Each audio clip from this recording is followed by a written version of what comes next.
안녕하세요. 민족주식사관학계 부이승입니다. 어마어마한 장이네요. 오늘 대단한 폭락을 했었어요. 코스피도 대단한 폭락을 하다가 반등이 대단해요. 코스피가 아침에 0.77%로 시작을 했다가 아까 4.71%까지 빠졌잖아요. 그러다가 마지막에는 종가는 0.53% 마이너스로 끝났어요. 그러니까 아침 시초가 대비는 양봉으로 나타난 거죠. 5일선이에. 코스피는 대단합니다. 코스피는 대단한데 이격은 좀 있어요. 코스닥이 지금 제일 문제인데 뭐냐면 코스피가 투탑에 수급이 ETF 거기에 수급이 그 ETF는 잘못된 거예요. 아무리 봐도 잘못된 겁니다. 그거 좀 이따 왜 잘못됐는지 말씀드릴게요. 그래갖고 지금 이렇게 3일 동안 급락을 하고 120선을 지탱을 했어요. 근데 이게 지금 뭐냐면 이게 지금 새로운 정부 지금 신정부 탄생하고 나서 여기 지금 이 초록색 선이 20주선입니다. 20주선을 코스닥에 빠진 적이 없어요. 여기, 그쵸? 여기 딱 20주선. 그 전에 뭐, 계엄이다 뭐다 해서 쭉 빠졌던 게 이제 짱바닥 찍고, 여기서부터 이제 올라갔잖아요. 올라갔는데, 4월 이후에. 올라가서 20주선 올라타고 20주선 빠진 적이 없어요. 빠질 듯 하다간 지지하고, 빠질 듯 하다간 지지하고. 주단입니다. 주단이 20주니까.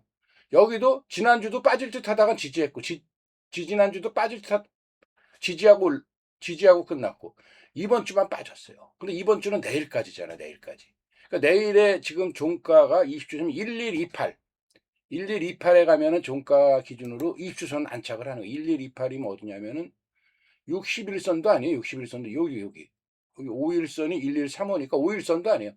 살짝만 내일 올라가서 끝나도 20주선 안착은 하는 거예요. 그러면은 이 지금까지 지켜왔던 선을 지킬 수가 있는데 그거 모르겠어요. 내일 이제 금요일에다 또 월말이잖아요. 월말이면 또 리밸런싱. 지금 우리가 지금 뭐 기다리고 있는 게 뭡니까? 지금 오늘 이렇게 빠진 이유가 여러 가지가 있는데 하나는 국민연금의 이제 그 리밸런싱을 기다리고 있잖아요. 30% 한국 주식.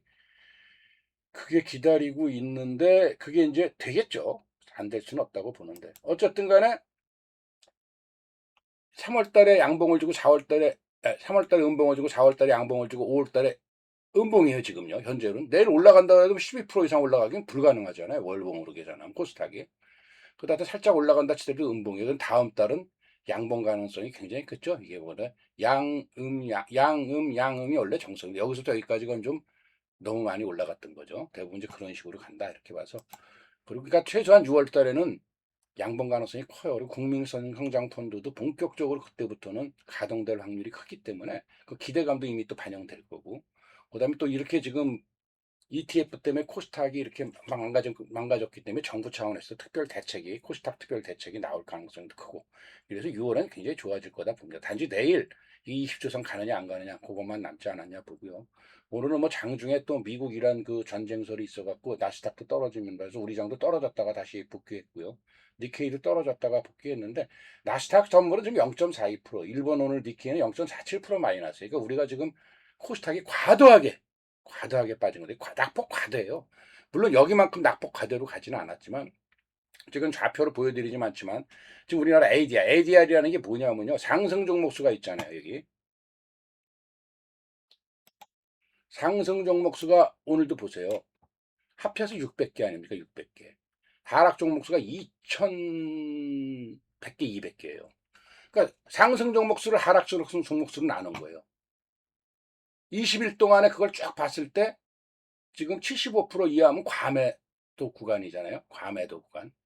그러니까 그 굉장히 그 ADR에서 굉장히 그 과매도로 취약한 최고 약한 구간이 지금이 그러니까 쉽게 얘기해서 뭐 ADR이고 뭐고를 다 떠나서 지금 20일 동안 평균으로 봤을 때 이 상승 종목수에 하락 종목수가 많은 게 하락 종목수가 많은 게 지금 코로나 포함해서 7년 내 최고입니다. 최고. 그러니까 지금 장이 안 좋은 겁니다. 질이. 투탑만 가고 있어요. 투탑만. 투탑만. 그리고 투탑에 지금 ETF를 발행한 게 우리 민족이 어떤 민족입니까? 미국 가서도 밈 주식 만드는 나라예요. 우리나라 사람들이. 그러니까 이게 지금 약간 투기성이 있어요. 근데 ADR은 굉장히 조심해야 됩니다. 조금 ADR, ETF 조심해야 돼요. 아무튼 ETF 좀 이따 말씀드리고. 그래서 결국은 그 ETF에 수급이 가면서 이쪽에 뭐 돈이 막 85% 가니까 딴 게 수급이 안 들어오는 거예요. 그래서 오늘 보시다시피 이제 삼성전자 빠졌고요. 근데 10선 지지했죠. 하이닉스는 그래도 또 양봉을 돌았어요. 이렇게 빠지다가. 이게 지금 ETF가 얼마나 위험하냐면요. 제가 오늘 정보 전달방에는 말씀을 드렸지만 이거 정말 위험한 겁니다. 이거 지금 충분히 교육을 시키잖아요. 교육을 받고 하시는데 교육을 받고도 저는 안 하셨으면 좋겠어요. 만약에 나 삼성하고 하이닉스 정말 하고 싶어 그러면 본주를 사세요. 본주를. 이거 지금 솔직히 말씀드리면 자산운용사하고 증권사만 좋다고 저는 생각합니다. 저는. 그렇죠? 저는 생각해요. 그 이유들을 볼까요? 제가 아까 이거 물어본 거예요. 제가. 누구한테 물어봤겠습니까? 요새 친한 애가 걔하니까 AI. 수수료가 굉장히 싼 것쯤 보이지만 가장 싼 것하고 비싼 것하고 5배 차이가 나요. 5배 차이. 5배 차이. 그리고 표면 수수료가 아닙니다. 표면 수수료가. 또 있어요. 표면 수수료라는 게 눈에 안 보이는 기타 비용, 매매 중개 수수료 이런 것들이 엄청 들어가갖고 레버리 상품이 숨은 비용만 작게 적게 이거 실제 표면 수수료 훨씬 더 청구되는 게 허다합니다. 근데 증권사들이야 뭐 그냥 뭐 논하는 거잖아요. 그렇죠? 안전하게 확정 수익 챙겨요. 호가 스프레드. 그 다음에 제일 중요한 게 이 박스권에서 녹아내는 음의 복리 효과인데 이게 쉽게 얘기하면 행보만 해도 망하는 거예요. 행보만 해도. 행보만 해도 망하는 거예요. 예를 들면 삼성전자가 10% 올랐으면 10% 내리면 본전 근처에 일반 불이 본주를 하면 본전이잖아요. 본전이에요. 근데 2배 레버리지는 20% 올랐다가 20% 내리면서 계좌가 마이너스로 깎여 들어가는 겁니다. 이해가 되셨는지 모르겠어요. 그래서 이게 굉장히 위험한 거예요. 웬만하면 저는 하시려면 본주로 하시고 이거 안 하셨으면 좋겠어요. 진짜. 그렇게 해서 이거 지금 말씀을 드린 겁니다. 아무튼 먼저 그렇게 됐고요.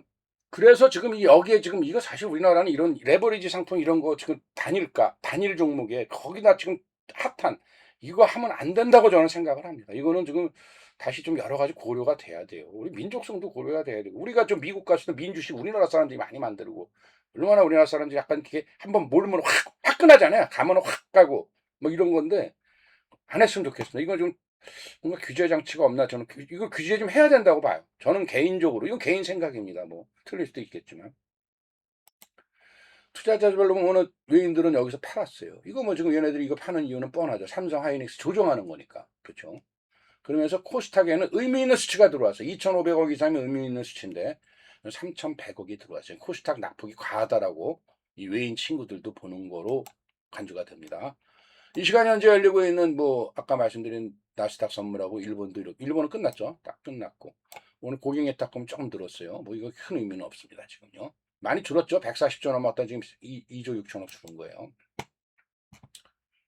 1조 6천억 아 16조. 네. 자 이렇게 해서 오늘 다 말씀을 드렸고요. 그 오늘 잘 간 쪽이 없었냐? 잘 간 쪽이 있긴 있었죠. 근데 뭐 거의 못 갔다고 봐야죠. 그렇죠? 그래서 이제 오늘 잘 간 쪽은 사실은 이거 지금 정보 전달방에 드리기도 하고 여기 우리 구독자님들 드려서 이거 수익 많이 나셨죠? 상한가도 많이 나고 이러는 종목입니다. 코치. 굉장히 좋은 MLCC 관련주로 해서요. 이 종목은 더 갈 가능성이 커요. 여기까지가. 이거 역사적 신고가 갈 가능성이 높은 종목입니다. 그래서 이 코칩은 지금 내려오면 사세요. 여기. 25,000원 이하면은 이거는 매수 타점이 좋다라고 저는 보고 있습니다. 물론 손절선은 정하셔야 되겠지만 만약에 시장이 어떨지도 모르고 이 MLCC는 좀 핫하잖아요. 그리고 삼성전기에 대한 이제 목표가들이 상당히 높여지게 대장이 삼성전기니까 그래서 이거는 그 정도 가격에서는 매수를 했으면 좋겠어요. 그래서 이 종목은 계속 보시라고 말씀을 드릴 것 같고요. 삼성전기가 지금 뭐 184만 8천 원인데 이게 뭐 또 다른 이제 대장주가 됐잖아요. 여기서부터 70만 원에서 지금 더블 이상. 그래서 대장주들이 이렇게 잘 가는 게 많습니다. 사마 콘덴스도 지금 열불나게 일을 하고 있고 사마 전기가 의외로 못 쫓아가고 있죠. GIS도 좀 못 쫓아가고 있어요. GIS도 이거 돌파하면 강할 텐데 돌파를 못 해요. 이 친구들이 왜 돌파를 못 하는지. 지금 하여튼 코칩이 대장이고 뭐 진짜 뭐그 시총이 큰 대장은 삼성전기, 코칩이 이제 가벼운 주식엔 대장이에요. 타마콘덴스가 그 부대장급으로 지금 움직이고 있습니다. 타마콘덴스도 지금 많이 올라서 역사의 신고가에서 코칩을 매수하시라 이렇게 말씀을 드릴 것 같고요. 자동차 부품주들을 좀 보셔야 돼요. 현대차가 오늘 못 갔지만 현대차가 자리를 잘 잡고 있다 이렇게 보이고요. 자동차 부품주에서는 저는 늘 추천드리는 종목이 이 정보 전달방에서는 어느 종목 드립니까? 어느 종목 드립니까? 어느 종목? SL이잖아요. 신고가 갖다 내려왔어요. 신고 갖다 내려왔는데 이 5일선, 11선 이런 데서 분할 매수하고 기다리시면 이거는 다시 한번 신고가 돌파를 할 가능성이 크겠다. 현대차가 뭐 증권가에서 떠드는 80만 원이 이런 목표치가 나온다 그러면 SL은 당연히 쫓아서 갈 가능성이 크고, 이건 지금 시총이 높기 때문에 이 외인을 봐야 돼. 외인 연기금도 매수를 하고 있다. 이렇게 말씀을 드리겠습니다. 오늘 그 두 종목 말씀드린 거예요. SL하고 코치. 좋은 종목 소개해 드렸습니다. 자, 이상입니다. 감사합니다. 그리고 구독, 좋아요, 알림 설정 부탁드리고요. 이 자막 한번 읽어 주시고요. 오시면 빨리 오세요. 지금 저희 정방 종목 조정받았을 때 늘 최고의 기회였습니다. 이번에도 최고의 기회입니다. 본인 종목보다 훨씬 팔딱팔딱하는 종목이 저희 종목이니까요. 자, 감사합니다.